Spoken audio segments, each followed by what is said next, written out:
오늘 에스더 2장으로 넘어가겠습니다. 주의 뜻을 나를 통해 이루소서라는 제목을 가지고 에스더 2장 전체를 볼 텐데 1절에서 4절까지만 읽겠습니다.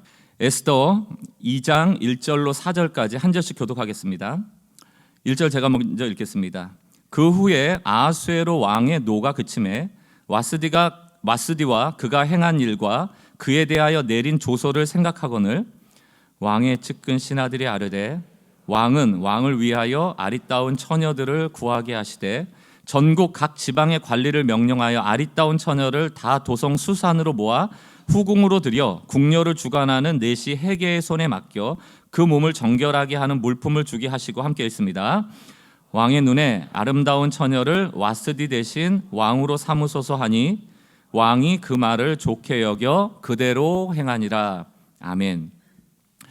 에스더서의 주제는 하나님의 주권과 이제 섭리에 모든 것이 놓여 있다. 이게 이제 주제입니다. 하나님 모든 만물을 만드셨기 때문에 주권자세요. 주권자는 뭐든지 할 수 있습니다. 주권이 있기 때문에, 권한이 있기 때문에 그래요. 그런데 다행인 게 우리를 만드신 하나님은 주권을 행하시되 그분 자체가 사랑이시고 그분이 늘 선하시기 때문에 그 사랑을 가지고 선하게 우리를 섭리로 인도해 나가신다. 이게 이제 우리가 안심할 수 있는 부분입니다. 그분의 사랑의 크기를 어디서 알 수 있어요? 십자가에서 알 수 있잖아요. 친구를 위해서 죽는 사람도 있고요, 의리를 위해서 죽는 사람도 있고요, 어떤 이 세상의 숭고한 가치를 위해서 죽는 사람도 있지만 원수를 위하여, 내 원수를 위하여 죽는 사랑은 십자가가 유일하다라고 생각이 듭니다. 이보다 큰 사랑은 없죠. 우리를 섭리로 이끌어 가신다 할 때, 그 섭리를 이끄시는 그 하나님의 성품이 사랑이다 할 때, 그 사랑은 이 세상에 없는 가장 큰 사랑이다. 그러니까 우리가 섭리로 이끌린다라고 할 때 우리는 사랑받고 있다는 뜻이에요. 그 아들을 아끼지 않는 하나님의 사랑을 오늘도 여전하시다. 우리가 사랑받고 있다는 얘기입니다. 지난주 이제 설교를 어떤 분이 듣고 답글을 적어주셨더라고요. 근데 어떤 대목이냐면 이런 대목입니다. 제가 이렇게 설교하지 않았습니까? 혹시 하나님의 섭리를 그냥 뭐 억지로 끼워 맞추기나 우연인데 막 목사님 저렇게 어거지로 말씀하신다 이렇게 생각하시는 분들에게 제가 질문을 드렸잖아요. 당신 인생에 하나님 개입하지 않아도 괜찮겠냐고. 우리가 순간순간 내려야 될 결정은 마치 제비뽑기 같이 미래를 알 수 없는 것인데 그냥 제비 뽑고 여러분 그 인생 여러분 스스로 책임져도 괜찮겠냐고. 하나님이 그 제비뽑기의 결정에 선하심으로 개입하지 않아도 괜찮겠냐고. 사랑이신 하나님의 그 사랑이 여러분의 삶에 없어도 괜찮겠냐고. 섭리 없는 인생이 돼도 괜찮겠냐고 한번 스스로 자문해 보시라고. 그 이제 쇼츠가 올라가니까 그분이 밑에 답글을 단 거예요. 생각만 해도 끔찍하다. 똑같은 마음입니다. 우리 인생에 이 사랑이 없다면, 이 선하신 하나님이 우리를 이끌어 주시지 않는다면 여러분 이 제비뽑기 같은 세상에, 한치 앞을 알 수 없는 세상에 얼마나 불안하고 낙심이 될 일이 많을까. 끔찍한 세상이 맞습니다. 우리 삶에는 변수가 많아요. 변수라는 건 변하는 수 아닙니까? 그러나 우리는 살면서 상수가 되길 원하거든요. 우리 인생이. 왜냐하면 하던 대로, 그러니까 예측할 수 있는 대로, 무언가 자꾸 변화무쌍한 게 아니고 내가 예상하는 일만 일어나길 바라는데 안타깝게도 우리 삶에는 변수가 많습니다. 그런데 이 변수 많은 삶이 오히려 더 우리에게 유익한 삶입니다. 왜냐하면 하나님이 그 변수를 조종하셔서 아름답게 만들어 하시기 때문이에요. 사실 상수의 삶은 무기력한 삶일 가능성이 크죠. 제가 이제 제주도 얘기도 한번 드렸었는데, 제주도에 가면은 이 도시 하늘보다는 건물이 많지 않다 보니까 하늘이 넓단 말입니다. 그럼 날마다 그 구름의 모양이 변하는 것을 시시각각 볼 수가 있어요. 제주도는 섬이니까 바람이나 기온이나 뭐 여러 가지 온도나 이런 영향에 따라서 구름이 변화무쌍하게 만들어지거든요. 구름이 변화무쌍하게 만들어질 때마다 그 저녁이 되면 여지없이 아름다운 노을이 만들어집니다.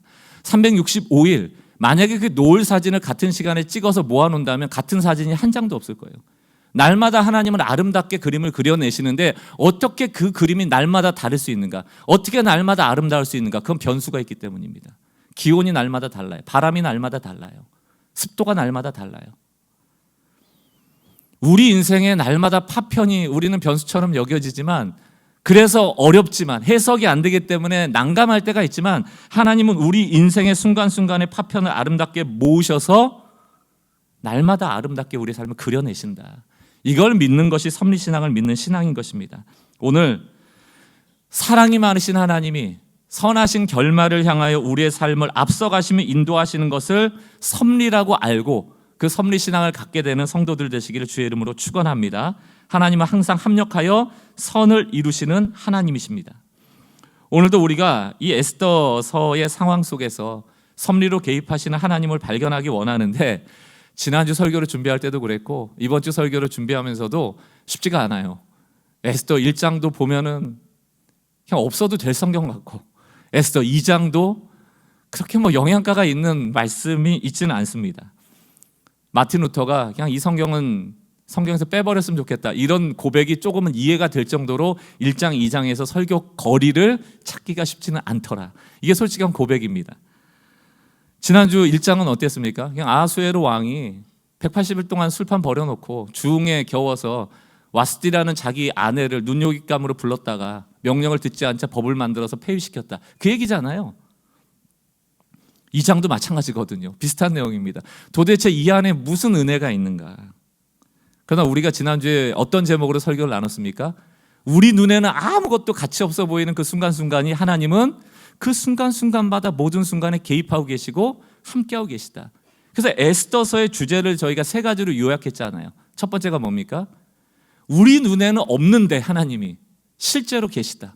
부재 속의 임재, 은폐 속의 현존, 이것이 에스더서의 주제예요. 그러니까 우리가 보이는 것에 의하여 일희일비할 필요 없다. 하나님이 계시다. 두 번째는 뭡니까?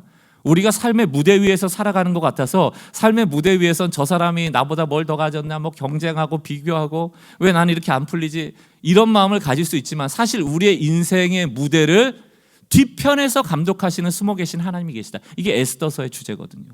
마지막 세 번째는 뭡니까? 하나님은 그림자 없이 다가오신다. 그림자를 드러내실 필요가 없다. 왜? 지금 계시니까. 우리는 어둠 가운데 있질 않아요. 하나님이 사방으로 쏟아붓는 빛 가운데 있으므로 우리는 온통 빛이다. 근데 우리가 못 느껴요. 우리는 어둠 가운데 있대요. 지금 하나님이 부재 가운데 있대요. 아니에요. 하나님이 빛을 쏟아붓고 계시다. 이미 계시다. 이것이 바로 모든 순간에 하나님이 계시다는 에스더서의 주제라는 것입니다. 오늘 2장, 와스디라는 왕비가 폐위된 이후에 아하수에로 왕이 다시금 왕비를 선발하는 과정을 설명하고 있습니다. 그런데 선발 과정이 너무 세속적이에요. 굳이 이렇게 선발 과정을 자세하게 쓸 필요가 있나 할 정도로 하나님이 잘 안 보입니다. 하나님의 하자도 등장하지 않고요. 그럼에도 불구하고 하나님은 오늘 에스더 2장에도 계시다. 섭리로 계시다. 이것을 발견하는 은혜가 있길 주의 이름으로 축원합니다. 에스더 2장 1절을 먼저 보겠습니다. 그 후에 아하수에로 왕의 노가 그침에 와스디와 그가 행한 일과 그에 대하여 내린 조서를 생각하거늘. 일단 그 후에라는 단어가 나옵니다. 1장으로부터 한 3년에서 4년 정도 지났어요. 그럼 이 3, 4년 사이에 무슨 일이 있었는가? 역사적으로 보면 그리스와의 전쟁이 재개된 순간입니다. 자, 에스더 1장에서 왜 180일 동안 술판을 벌려요? 127개나 되는 각 도에서 사람을 불러서 그리스 전쟁 준비한 거거든요. 환심을 사기 위해서. 근데 전쟁을 했어요. 결과는 참패합니다. 그 아하수에로 왕의 마음이 어땠을까? 낙심이 됐겠죠. 돌아와서 왕궁에 와서 좀 자기도 위로받기를 원하는데 와스디가 생각이 나는 거예요. 위로할 사람이 없는 거예요. 과거의 왕비가 자기에게 잘해줬던 기억이 있었을 수 있겠죠. 와스디를 내가 왜 내쳤을까? 그때 그러지 말았어야 되는데, 이거 후회하기 시작하는 겁니다. 그런데 이 후회를 누가 알게 되냐 하면 신하가 알게 되죠. 문제는 이제 신하들입니다. 만약에 폐위됐던 와스디가 복귀된다면 신하들은 어떻게 될까요? 신하들이 법 만들어가지고 그 법에 근거하여서 와스디를 폐위시킨 거거든요. 다시 돌아온다면 그 신하들의 목이 붙어 있을까요? 네, 여러분들 이게 지금 혹시라도 오해할까봐 지금 한국의 정치적 상황을 생각하시면 안 돼요. 아무 관계가 없습니다. 이 에스더를 정할 때도 저도 이럴 줄 모르고 정했어요. 이렇게까지 섭리만 나와 있나? 이렇게 은혜 찾기가 어려운가? 저도 몰랐습니다. 전혀 그런 대로 연결하실 필요가 없습니다. 어쨌든 아하수에로는 낙심돼서 위로가 필요하고 신하들은 잘못하면 와스디가 돌아오면 죽게 생겼고, 그때 신하들이 왕의 마음을 눈치채고 살고자 하나의 조치를 취하는데 그게 다시금 왕비를 선발하는 거예요. 2절과 3절 봅니다. 왕의 측근 신하들이 아뢰되 왕은 왕을 위하여 아리따운 처녀들을 구하게 하시되 3절 전국 각 지방의 관리를 명령하여 아리따운 처녀를 다 도성 수산으로 모아 후궁으로 들여 궁녀를 주관하는 내시 해계의 손에 맡겨 그 몸을 정결하게 하는 물품을 주게 하시고 이렇게 되어 있습니다. 여기서 우리가 눈여겨봐야 될 단어가 밑줄 그은 아리따운 처녀입니다. 처녀는 결혼 정년기의 여자를 얘기를 하고요. 근데 아하수에로 왕의 왕비가 되려면 기준이 뭐예요? 예뻐야 되는 거예요. 예쁜 처자를 많이 모아서 후궁에 들여놓고 한 사람 한 사람씩 아하수에게 선보여서 가장 예쁜 여자를 뽑게 하자. 이제 이게 신하들의 전략입니다. 그 신하들이 괜히 이 기준을 세웠겠습니까? 이유가 있어요. 이거는 아하수에로에 대한 역사에 나와 있습니다. 그리스가 페르시아랑 전쟁을 했잖아요. 그런데 그리스 역사의 아버지라고 불리우는 헤로도토스가 그리스 전쟁사에 이 내용을 적어놨어요. 뭐라고 적어놨냐면 수많은 전함을 이끌고 쳐들어온 페르시아 왕 크세르크세스가 누구예요? 아하수에로잖아요. 이 왕은 전쟁통에도 미모의 여성을 대동할 정도로 여성 편력이 심한 왕이었다. 이렇게 적어놨어요. 예쁜 여자 좋아하는 왕이에요. 이런 왕을 기쁘게 할 수 있는 유일한 기준은 예뻐야 된다. 외모가 아름다워야 된다. 신하가 딱 눈치채고 와스디를 압도할 만큼 능가할 아름다운 여인을 찾자. 이게 신하들의 전략이에요. 그 얘기를 들으니까 아하수에로가 어때요? 마음이 좋아요? 안 좋아요? 좋잖아요. 그래서 4절 뭐라고 씁니까? 왕의 눈에 아름다운 처녀를 와스디 대신 왕으로 삼으소서 신하가 얘기하니까 왕이 그 말을 좋게 여겨 그대로 하니라. 여러분 이 안에 섭리가 있습니다. 이 안에 섭리가 있어요. 이게 너무나도 세속적이고 그저 지금 왕을 좀 그 전쟁에서 패배한 낙심한 마음을 위로할 유일한 방법을 쾌락적인 방법, 예쁜 여자를 드리는 것. 이게 성경 안에서는 도저히 용납되거나 무슨 은혜를 찾기 어렵지만 이게 하나님의 손길의 파편처럼 연결이 된다는 얘기예요. 그러나 우리는 불편하죠. 여러분 한번 질문에 답을 해보십시오. 오늘 이런 상황 속에서 예쁜 여자를 찾는 이 아하수에로, 또 굉장히 폭력적이고 폭군의 성향을 가지고 여성 평형이 심한 이 아하수에로 왕을 통하여 우리 인생에 혹은 페르시아에 남은 유대인에게 어떤 좋은 일을 기대할 수 있습니까? 앞으로 좋은 일이 생길 거라고 기대할 수 있나요? 우리 눈에는 보이지 않아요. 게다가 조금 더 직설적으로 감이 안 올 테니까 설명을 드리면 여러분들한테 예쁜 딸이 있어요. 보내겠어요? 유대인 족속으로, 다시 말하면 오늘날로 친다면 신앙인으로서 애지중지 내 딸이 있는데 너무너무 예뻐. 아하수에로 왕의 왕비가 될 만큼 정말 찾아볼 수 없을 정도로 압도적인 아름다움을 가지고 있어요. 어떻게 하시겠어요? 저한테 답은 안 하셔도 됩니다. 그러나 여러분의 답은 있죠? 그 답과 오늘의 결론을 비교해 보시면 됩니다. 그리고 내가 내린 결정과 하나님이 이렇게도 하실 수 있나? 라고 우리의 믿음을 다시금 점검하실 수 있으면 됩니다. 자, 이제 기준은 정해졌습니다. 예쁜 여자 찾는 거예요. 그리고 나서 그 다음에 이 책의 주인공인 에스더와 모르드게라는 인물이 등장합니다. 에스더와 모르드게의 관계를 조금 설명드리면, 모르드게라는 남자는 에스더의 아빠가 삼촌인 거예요. 삼촌 관계인 거예요. 그러니까 어찌 보면은 이 에스더하고 모르드게는 사촌 관계인 겁니다. 그러니까 사촌 오빠인데 나이가 좀 많아요. 그러니까 사촌 동생인데 딸 같은 거예요. 딸처럼 키운 겁니다. 왜냐하면 부모가 죽었기 때문에 일찍 에스더에. 여기 양육이라는 것은 분명히 신앙적인 교육도 들어갔을 겁니다. 왜냐하면 예루살렘에서 포로로 끌려왔을 때 바벨론에 온 많은 사람들이 제사장 가문이었습니다. 그거 어떻게 알아요? 복귀할 때 우리가 봤잖아요. 에스라 볼 때 5만 명이나 왔는데 대부분이 다 제사장 가문입니다. 유대 정통적인 사람들이었고 귀족 가문들이 끌려왔거든요. 다니엘 같은 사람들. 그러니까 가문이 괜찮은 사람이에요. 오늘 설명할 수는 없지만 모르드게 신앙교육을 철저하게 시켰을 거라고 저희가 볼 수 있습니다. 에스더 2장 7절입니다. 그의 삼촌의 그는 모르드게죠.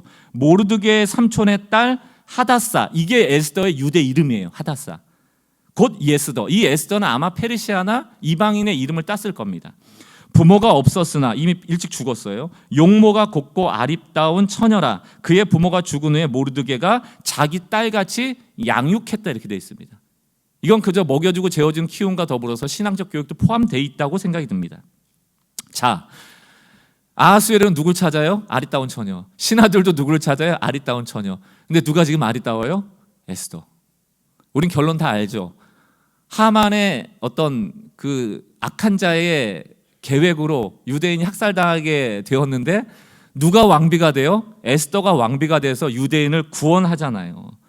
만약에 에스더가 구원받지 못했더라, 왕비가 되지 못했더라면 유대인은 어떻게 됩니까? 학살되는 거예요. 다 죽는 거예요. 뿌리를 찾지 못할 정도로 다 죽었을 겁니다. 자, 질문 드리겠습니다. 여러분들 기분 나빠할 답일 수도 있지만 에스더가 어떻게 왕비가 돼요? 이유가 뭐예요? 왕비가 된 이유가? 예뻐서입니다. 아, 하나님도 예쁜 사람 쓰는구나. 이런 얘기를 하는 게 아닙니다. 아, 나는 쓰임 못 받겠구나. 그게 아니에요. 여기서 자격지심이 나오고 상처가 나오면 안 되고, 다 아름답지 않은 게 You are special. 다 하나님이 지으실 때 하나님 눈에 다 예쁜 겁니다. 이 세상이 더러운 거지. 예쁘고 안 예쁜 거로 나누는 거지. 그러니까 여기에 상처받으실 필요 없습니다. 그러나 짚고 넘어가야 된다. 성경이 말하고 있기 때문에. 에스더가 왕비가 될 수 있었던 것은 아하수에로가 예쁜 걸 좋아했고 신하들도 예쁜 사람을 찾고 에스더가 마침 압도할 만한 외모를 가지고 있었다. 여러분, 그러나 예뻐서만 되질 않아요. 예뻐서만 되질 않습니다. 페르시아입니다, 여러분. 대강대국인데 127개 도가 있는데 지금 왕비 뽑자고 후보를 추천받을 때 얼마나 많은 사람이 오겠어요. 페르시아는 법이 있습니다. 페르시아의 왕은 페르시아 여인과 결혼할 수 있어요.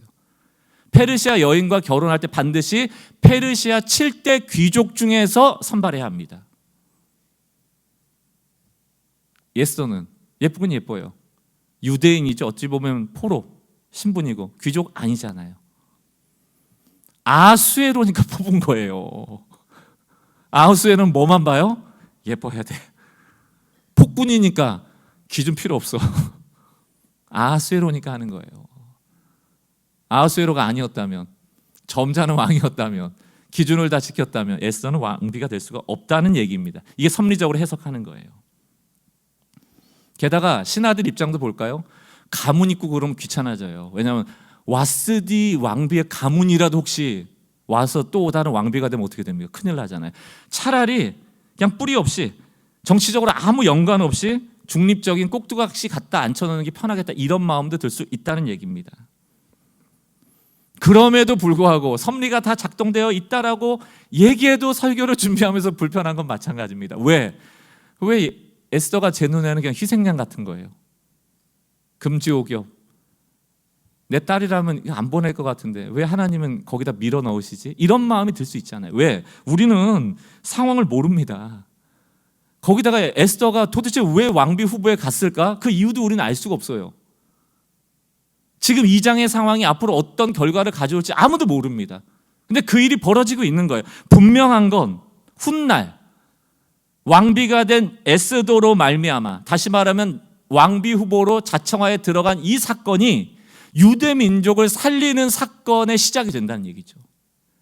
섭리적으로 해석하면 에스더가 이쁘지 않았더라면, 아하수에로가 이쁜 걸 찾지 않았더라면, 에스더가 그럼에도 불구하고 왕비 후보로 가지 않았더라면 구원이 일어나지 않는다는 얘기예요.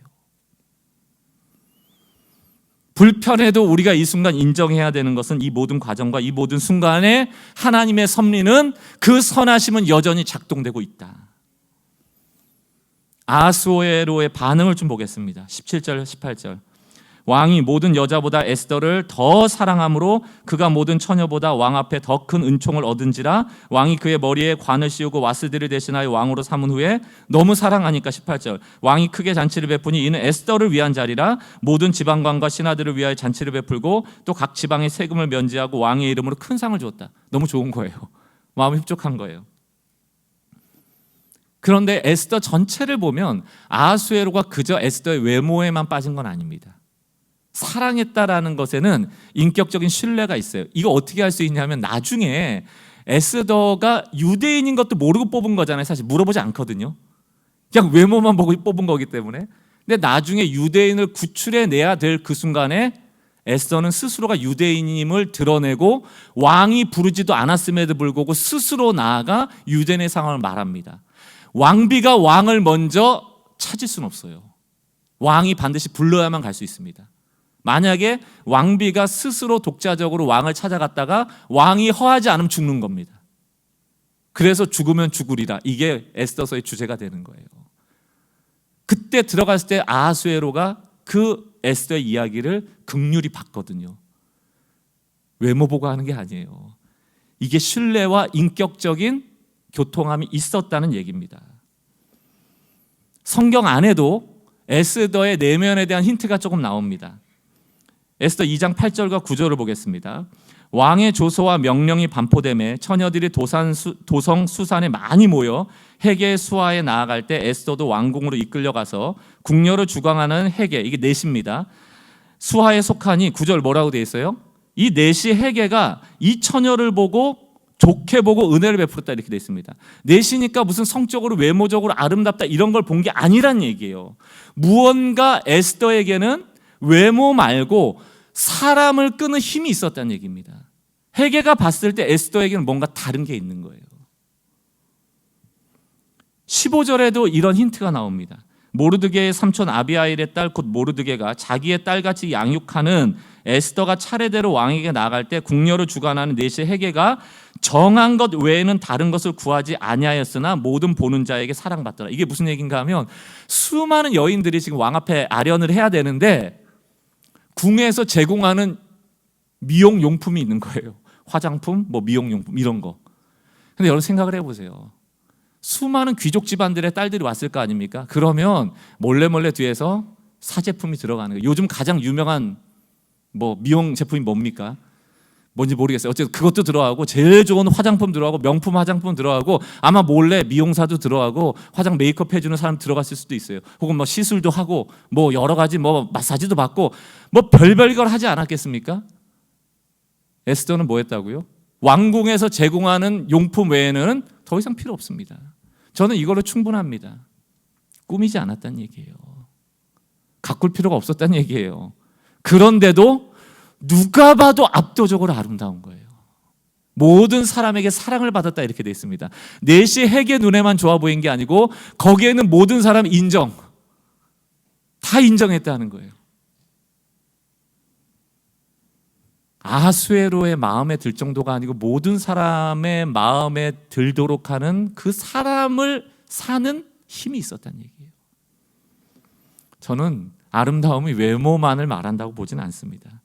반드시 내면의 아름다움이 투영될 때 그 존재가 아름답게 보여지는 것이죠. 왜 우리가 기도와 말씀이 필요한가? 왜 우리가 더 영적으로 성숙해져야 하는가?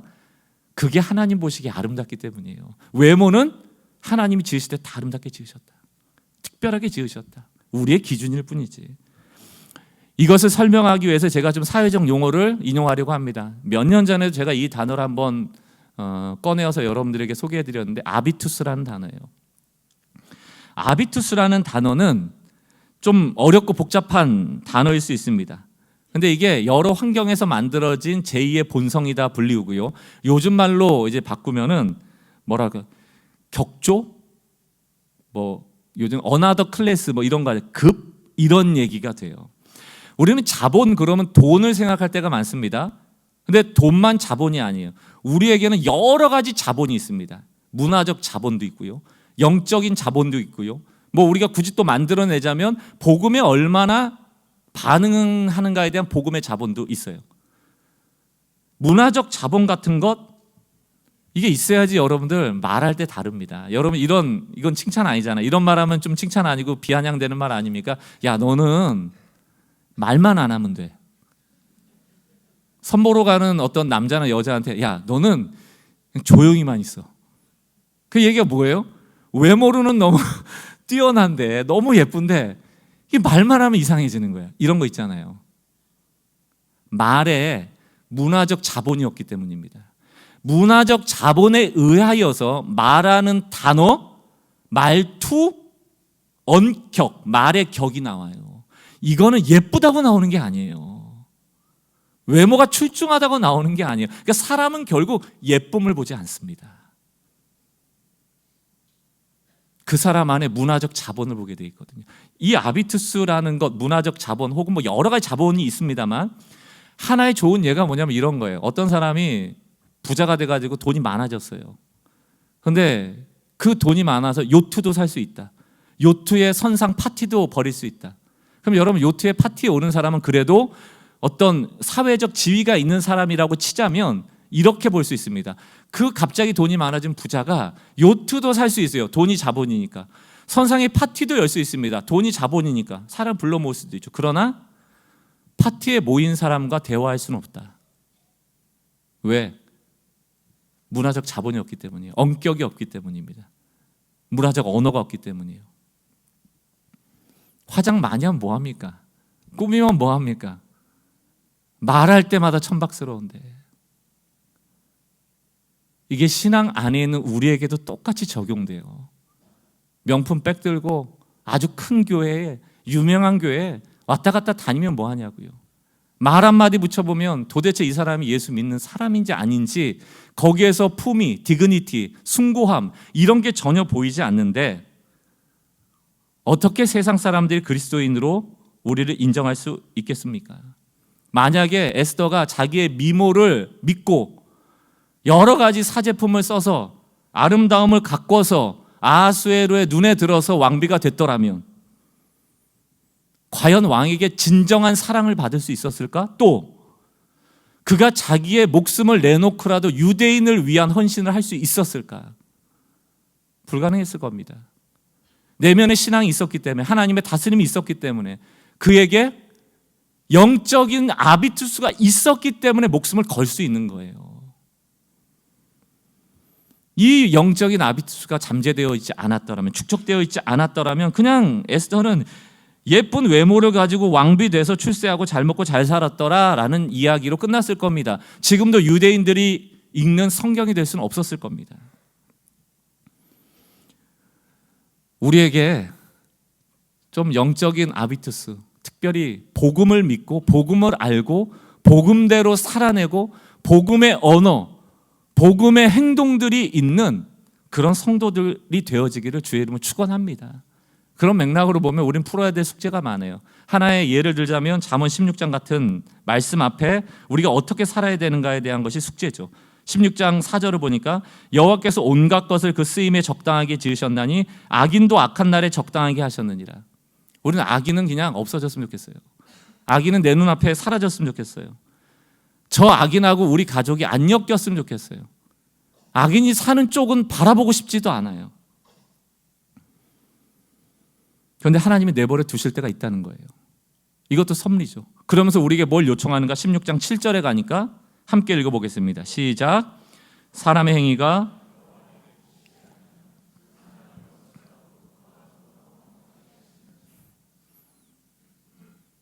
원수인데요. 영적인 아비투스, 복음의 아비투스, 하나님이 기뻐하시는 자가 되면 원수랑도 화목할 수 있대요. 우리 여기까지 나가야 됩니다. 요즘 극우 극좌, 이게 정치의 얘기만 아니고요. 앞으로 점점 더 극단화될 겁니다. 왠 줄 아세요? 그 방법이 제일 쉽기 때문이에요. 또한 믿음을 극단적으로 생각하기 때문에 우린 도 아니면 모처럼 여기거든요. 야, 쌈박하게 결정해 믿음으로. 그 결정 안 하면 다 나쁜 사람이에요. 이게 쉽거든요. 한국교회가 이런 믿음을 가르쳤거든요. 넌 믿는다는 거 안 믿는다는 거, 하겠다는 거 말겠다는 거 안 해? 그럼 넌 내 사람 아니야. 그러니까 극으로 가는 거예요. 극우와 극좌의 주장을 들어보세요. 거기에 무슨 논리가 있는지. 내 편 아니면 악한 겁니다. 그렇게 쉬운 방법을 택하는 거예요.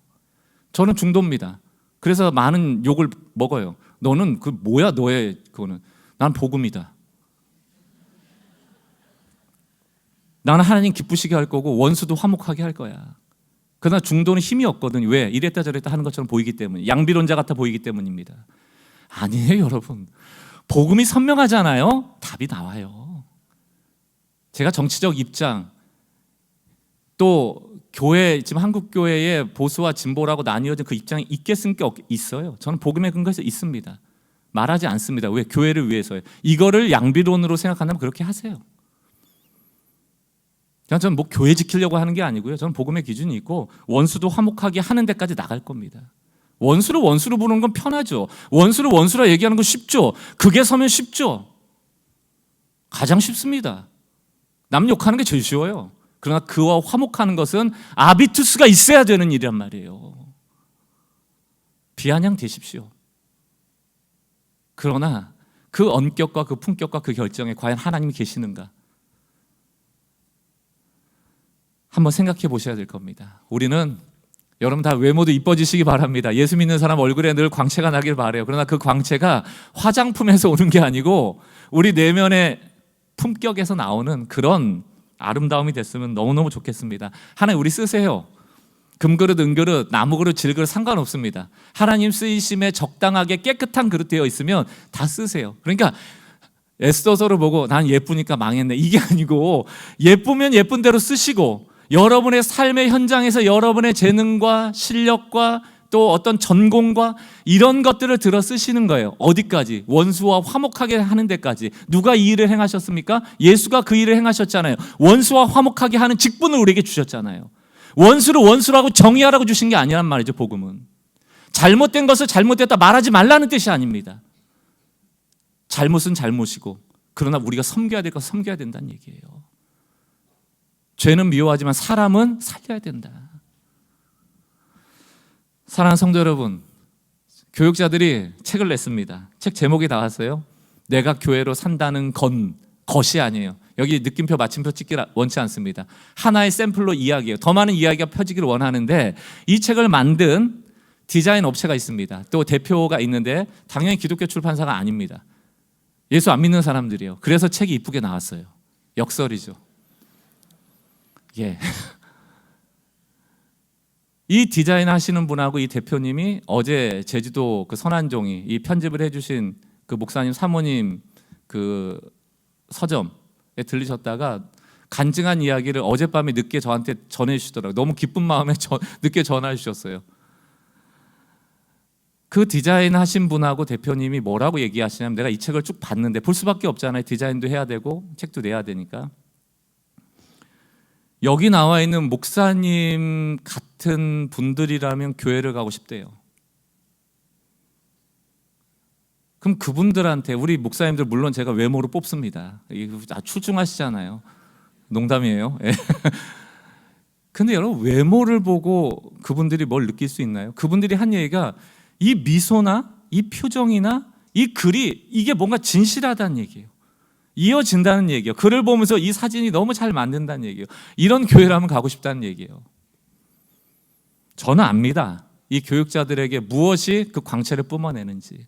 우리가 10년 동안 복음을 외쳤고 복음의 문화를 외쳤고 복음대로 살아내는 노력을 했고 복음 안에서 서로 용납하고 인정하고 부족한 것이라도 같이 만들어가고 그 애씀이 있었기 때문에 우린 여유로워요.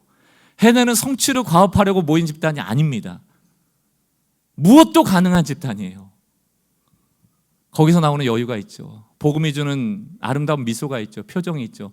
거기에 바로 품격과 엄격과 디그니티가 있는 겁니다. 만들어지는 거예요. 거저 나오는 게 아닙니다. 저희는 복음의 아비투스를 다 갖기를 바라고 여러분을 통하여 여러분의 말과 표정과 미소를 통하여 복음이 전해지는 은혜가 있길 정말 주의 이름을 축원합니다.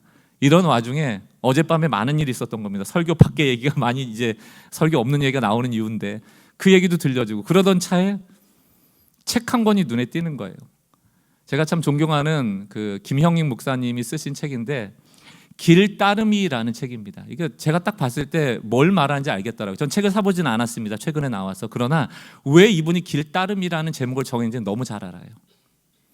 초대교회의 교회는 지금과 같은 건물이 아니었습니다. 그렇기 때문에 우리가 복음을 전할 때 교회 가세요. 너 교회 다녀? 우리 교회 가자. 이런 얘기는 아무 의미가 없어요. 초대교회에서 교회의 정확한 정의는 예수를 따르는 자들의 모임입니다. 십자가의 도, 이 도는 길 아닙니까? 예수의 길 위에 서서 그 길을 따르는 자, 그게 교회예요. 그러니까 우리가 복음을 전할 때 뭘 얘기해야 되냐면 누구누구 씨, 저는 예수를 믿습니다. 예수의 길을 교회 다니는 게 아니고, 교회가 주인공이 아니에요. 교회가 우상이 되면 안 돼요. 예수가 주인공입니다. 교회 가자가 아니고 누구누구씨, 저는 예수를 주인 삼고 예수를 따르기로 결정한 예수의 자녀입니다. 예수의 제자입니다. 나는 누구누구씨가 예수를 알고 이 길 위로 오기를 초대합니다. 왜? 이 길이 빛과 진리와 생명의 길이기 때문에. 내가 예수를 따르는 자가 되는 게 우리의 정체성이에요. 교회 다니는 사람이 아니고. 그리고 그 사람을 예수와 만나게 하는 겁니다. 목사 만나는 게 아니고 성도 만나서 수다 떠는 것이 교회가 아닙니다. 교회 왔더니 예수를 따르는 사람들의 말에서, 표정에서 향기가 나는 거예요. 예수의 향기가. 우리는 교회가 그 몸부림이 있는 교회 될 수 있기를 정말 주의 이름으로 축원하고, 이 교회에 오는 많은 사람들이 여러분을 통해 예수가 보이고, 예수의 길은 어떤 길이야?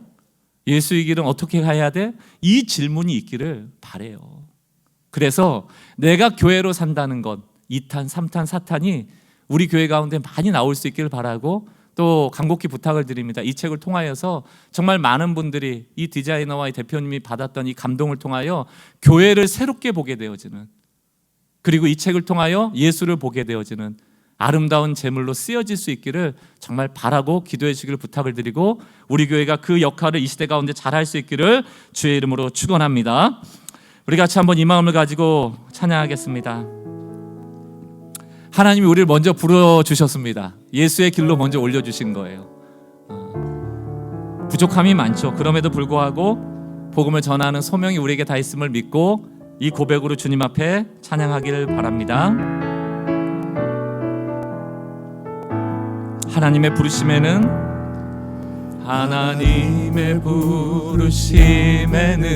후회하심이 없네.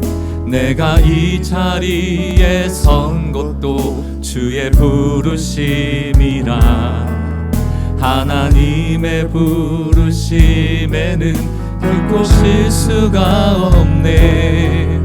나를 부르신 하나님의 신실하심을 믿. 우리 2절 가사입니다. 작은 나를 부르신,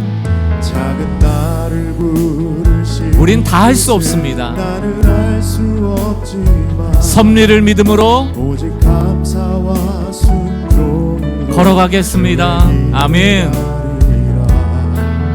때론 내가 연약해져도 주님 날 도우시니, 주의 놀라운 그 계획을 나는 믿으며 살리. 아멘. 날 부르신 뜻 내 생각보다 크고, 날 향한 계획 나의 지혜로 증명 못하나. 가장 좋은 길로, 가장 완전한 길로 오늘도 날 이끄신. 2절 가사 고백합시다. 작은 나를 부르신, 뜻을 나는 알 수 없지만 우리가 그러나 섭리 안에 있습니다. 오직 감사와 순종으로 주의 길을. 아멘. 우리에게 맡기신 길을 향하여 앞서가시는 주님. 아멘. 우리가 그 계획 안에 있음을 선포합시다.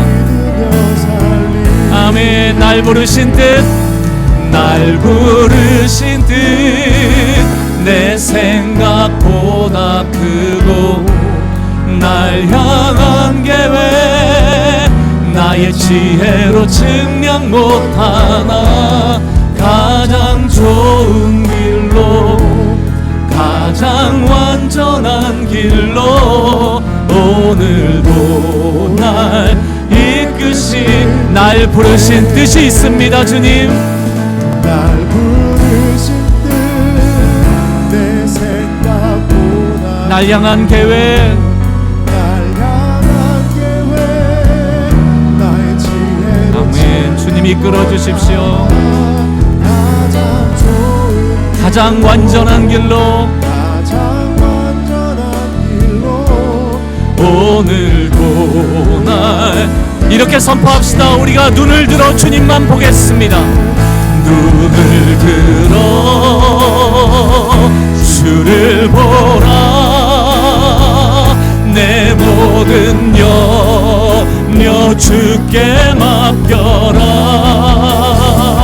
슬플 때에 주님의 얼굴 보라. 사랑의 주님 안식 주리라. 너를 들어 주를 보라. 아멘. 내 불안과 염려와 낙심을 맡깁니다.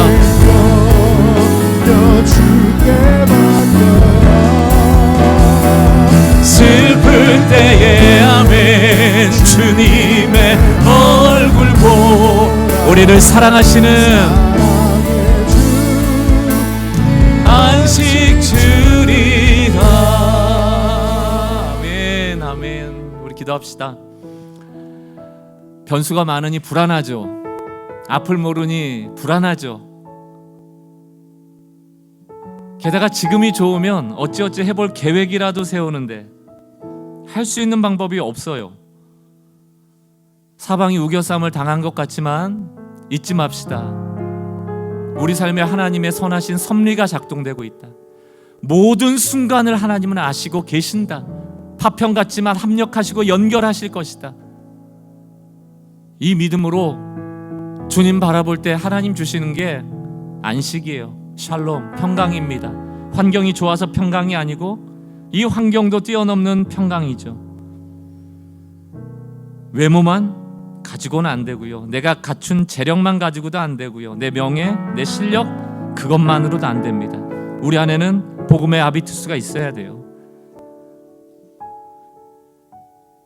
성령의 열매라고도 할 수 있겠죠. 그 싸움을 싸워가는 겁니다. 괴물과 싸운다고 괴물이 돼서는 안 되고, 늑대 1000마리에 에워싸워 있다고 해서 늑대가 돼서는 안 되고, 우리는 어린 양으로 목자에게 보호받는 가운데 승리를 이루어내야 합니다. 목자의 승리를 바라봐야 돼요. 우리가 양이기 때문입니다. 그러나 주님이 우리를 사랑하심으로 이기게 하실 것입니다. 아하수에로 하나님이 다루실 거예요. 그 믿음이 우리에게 필요합니다. 오늘 주신 말씀 가지고 마음에 새기며 주의 말씀을 우리의 신비에 새기고 기도하는 시간 갖도록 하겠습니다.